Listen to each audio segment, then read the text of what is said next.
بسم اللہ الرحمن الرحیم۔ جی تو سامعین، کہتے ہیں کہ جب جنرل ایوب خان صاحب پاکستان کے صدر تھے تو ان دنوں جنرل ایوب خان صاحب کو بھارت میں ایک مشاعرے میں مہمان خصوصی کے طور پر بلایا گیا۔ جب مشاعرہ سٹارٹ ہوا تو ایک شاعر نے ایک درد بری غزل سے اپنی شاعری کا آغاز کیا۔ جب وہ شاعر شاعری کر کے فارغ ہوا تو جنرل صاحب اس شاعر کو کہتے ہیں کہ محترم، جو غزل آپ نے سٹارٹ میں پڑھی بہت درد بری غزل تھی، یقیناً کسی نے خون کے آنسوں سے لکھی ہوگی، اور داد دیتے ہوئے کہا کہ مجھے بہت پسند آئی ہے۔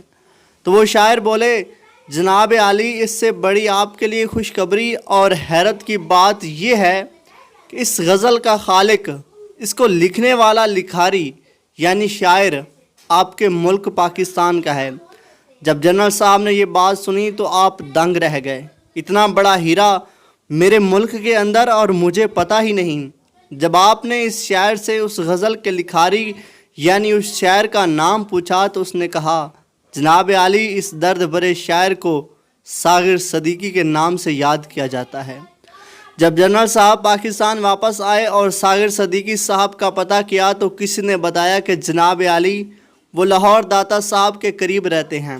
تو جنرل صاحب نے اسی وقت اپنے چند خاص آدمیوں پہ مشتمل وفد تحائف کے ساتھ لاہور بھیجا اور ان کو کہا کہ ساغر صدیقی صاحب کو بڑی عزت و تکریم کے ساتھ میرے پاس لاؤ اور کہنا کہ جنرل ایوب خان صاحب آپ سے ملنا چاہتے ہیں۔ جب وہ بھیجا ہوا وفد لاہور پہنچا تو انہوں نے اپنا تعارف نہ کرواتے ہوئے داتا دربار کے سامنے کھڑے چند لوگوں سے شاعر ساغر صدیقی کی رہائش گاہ کے متعلق پوچھا۔ تو ان کھڑے چند لوگوں کے طنزیہ لہجوں کے ساتھ ہنستے ہوئے کہا کہ کیسی رہائش؟ کون سا شاعر؟ ارے آپ اس چرسی اور بھنگی آدمی سے کیا توقع رکھتے ہیں؟ اور پھر کھڑے ان چند لوگوں نے اشارہ کرتے ہوئے کہا کہ وہ دیکھیں، سامنے پڑا ہے چرسیوں اور بھنگیوں کے جھرمٹ میں۔